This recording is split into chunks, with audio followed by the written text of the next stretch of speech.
કેમ છો બાળકો? બધા મજામાં ને? आज हिंदी पढ़ने की बारी है। तो हिंदी वर्णमाला में आज हम ज से झंडा का ज पढ़ेंगे। आगे हम क से ज तक मतलब कि ज से जमरूख का ज से जग का ज उस वहाँ तक पढ़ चुके हैं। आज ज से झंडा का ज पढ़ेंगे। मैंने आपको झंडा का चित्र भी बताया है। यहाँ पे आपको भी नोटबुक में झंडा का चित्र बनाना है। उसमें अच्छे अच्छे रंग बनने हैं। जैसे ही हमारा झंडा होता है, जैसे उसमें रंग होते हैं, वो तीनों रंग आपको ऐसे उसमें भरने हैं तो नोटबुक्स में अच्छा लगेगा। ठीक है, तो यहाँ पे मैंने गुजराती और हिंदी मूलाक्षर के माध्यम से आपको ज समझाया है। ये है गुजराती का ज। गुजराती का जो ज है उस और हिंदी का जो ज है वो एकदम अलग है। तो यह हमें खास ध्यान रखना है। गुजराती में तमे कहो छो ज जबलानो ज, और ये हिंदी का ज है तो मतलब कि ये हमें खास ध्यान रखना है। ये बड़ा वाला ज है और वो छोटा वाला ज है, वह भी हमें ध्यान रखना है। ठीक है, तो ये ज कैसे बनाते हैं वो पहले मैं आपको बताऊंगी कि ज कैसे बनाते हैं। तो यहाँ पे हमें एकदम खास यही ध्यान रखना है। अगर आपको ज बनाना ना आता है तो पहले आप क्या करना है, ये रेखा खींच लेना है। फिर यहाँ से हमें यहाँ क्या करना है, ऐसे करके ये ड बनाना है। ड बनाकर नीचे ऐसे करके हमें ऐसे कर देना है। यहाँ रेखा खींचनी है, ड बनाना है और फिर इसको यहाँ से जोड़ देना है और ऊपर रेखा खींच लेने। तो ये हो गया हमारा ज से झंडा का ज। आप ऐसे ज बनाने की प्रैक्टिस करोगे तो आपको ज बनाना आ जाएगा। यहाँ पे मैंने अलग अलग शब्दों के माध्यम से ज समझाया है।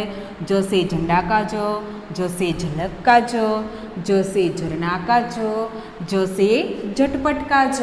अलग अलग शब्दों के माध्यम से आपको ज समझाया है ताकि आपको पता चल जाए। अब यहाँ पे जो आपकी बुक में जो प्रश्न है उसको भी मैंने यहाँ पे समझाया है, तो आप ध्यान से देखोगे तो आपको पता चल जाएगा कि क्या करना है। तो यहाँ पे गुजराती में जो सूचना है वहाँ ऐसे ही समझाने की मैंने कोशिश की है। तो जनी नीचे लिटी करो मतलब कि यहाँ पे शब्द में से हमें ज ढूंढना है और उसके नीचे रेखा खींचनी है।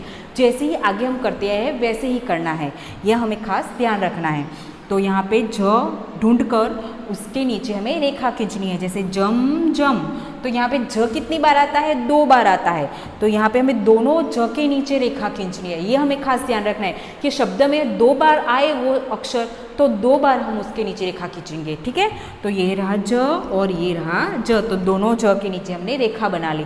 फिर है ज ल क, तो ये रहा ज, इसके नीचे हमने ऐसे रेखा बनाई। फिर ज र ना, तो ये रहा ज, तो इसके नीचे हमने ऐसे रेखा बनाई। तो ऐसे ही हमें ज ढूंढना है और उसके नीचे रेखा बनानी है।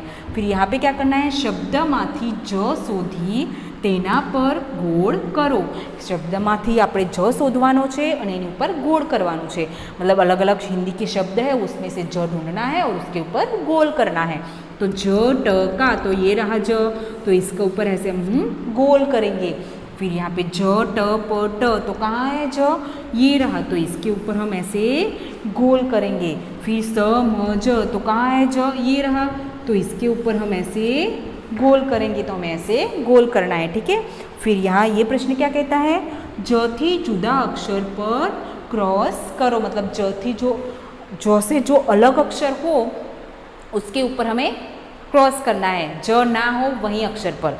तो ये है ज, ये नहीं है ज, तो इसके ऊपर हम ऐसे क्रॉस करेंगे। फिर तो ये ज है तो इसके ऊपर हम नहीं करेंगे।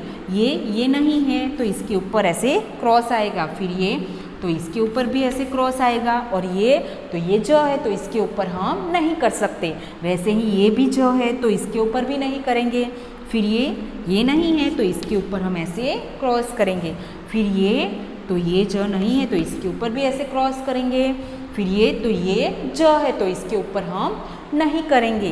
फिर तो ये नहीं है तो इसके ऊपर हम ऐसे क्रॉस करेंगे। तो हमें ध्यान रखना है जो ज ना हो उसके ऊपर हमें क्रॉस करना है। ठीक है, तो आपको खास ध्यान रखना है कि जो ज ना हो उसके ऊपर हमें क्रॉस करना है।